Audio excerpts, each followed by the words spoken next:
Hello and welcome to Church at Home for the third Sunday of Easter. Father Ed Estock here. Father Michael Pikosik. As you can see, as with last week, I was by myself for other circumstances. Today, Father Joshua is off on a pilgrimage to Greece and the footsteps of St. Paul. So we're praying for him, and he is praying for us. Sure.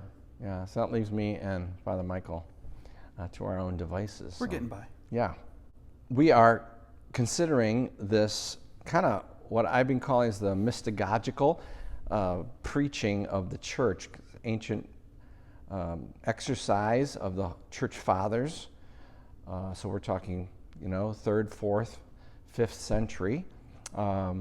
And the bishops and preachers of the church, the fathers of the church, would spend the Easter time instructing the new initiates into what they call the mysteries of the faith.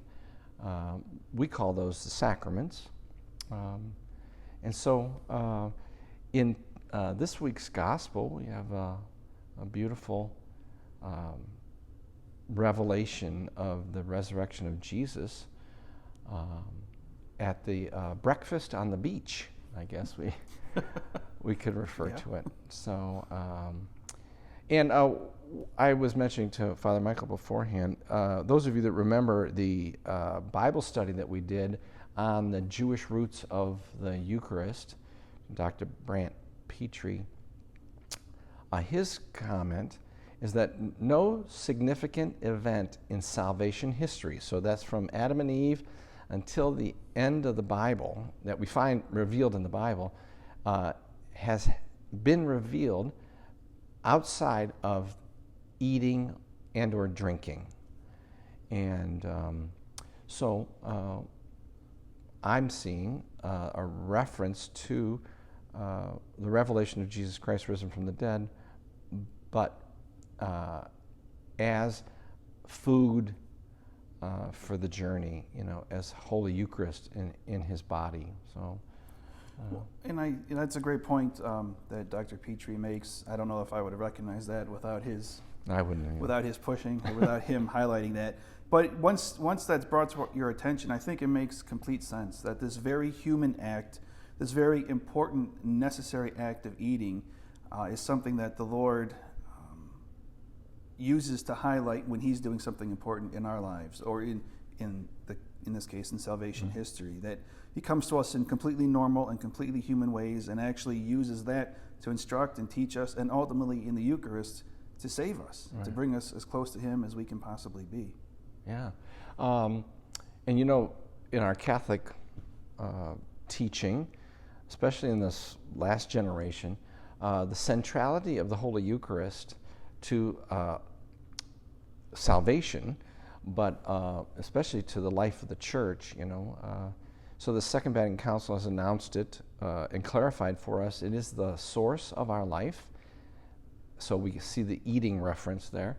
And it is the foretaste, as they say, of the destination and the fulfillment of our faith in the wedding feast of the Lamb in heaven. So the metaphor of eating, as you're saying, Michael, it is powerful because, of course, the Lord, in his temptation in the desert, we remember from this past Lent, what does he say is that man does not live on bread alone, however, but upon every word that comes forth from the Father.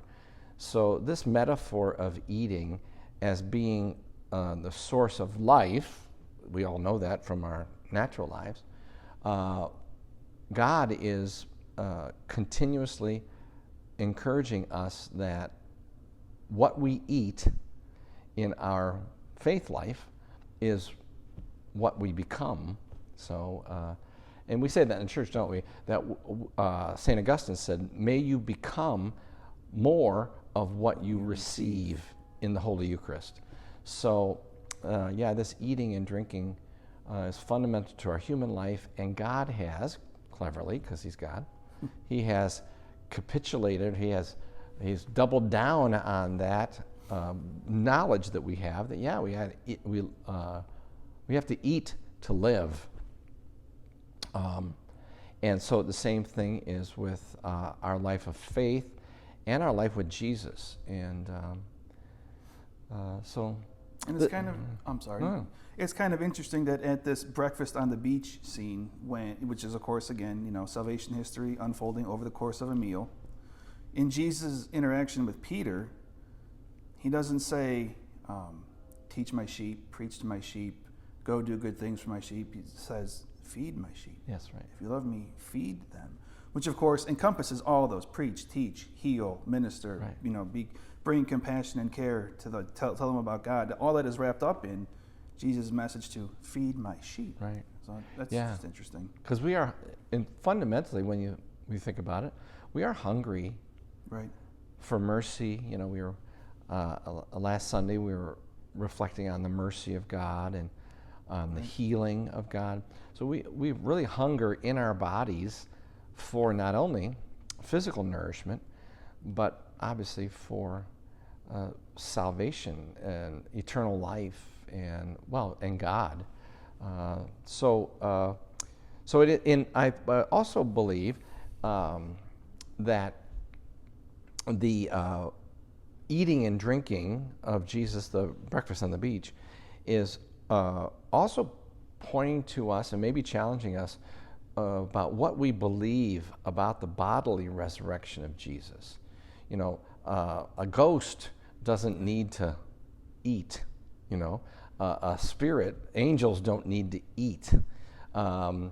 So God is also revealing something powerful about the resurrection of Jesus, that it is in his body. As we saw last weekend, his wounded body was obviously part of the resurrection. So this isn't just a spirit that shows up to encourage us to believe in eternal life. This is a body, and a resurrected body. Right. So I think for maybe many Christians today, we have kind of, what would you say? We have not been able to explain the bodily resurrection of Jesus, and we certainly don't have a good concept of our bodily resurrection with him. Yeah, I think sometimes we almost forget that the goal is to get to heaven, you die, and right. God's grace, make it to heaven, and that you're this ethereal spirit just floating around right. in God's presence forever, and that's not true. That's not we true. await what's even beyond that, the resurrection of the body, when right. your soul and your body are reunited, and you have a glorified body, which we can't understand or explain. We get a few glimpses of that in the Gospels with Jesus' right. resurrected, glorified body, but you are and always will be human. That's right. And think, sisters and brothers, that in the ascension of Jesus that we're going to be celebrating at the end of the Easter season, this is not just Jesus, the second person of the Blessed Trinity, going back to heaven where he was before. This is the incorporation of our humanity nature in God. Yep. Just remarkable revelation. The souls of the just are in the hand of God. That's what we say from the Old Testament. And I think too many of us are convinced of that, that's where our loved ones are, that they have now, their souls have gone to heaven, and so, it's a done deal. That's not the final stop on this journey that began in the Garden of Eden. It is a journey back to the redemption of our human lives, and there's nothing more glorious to God than the human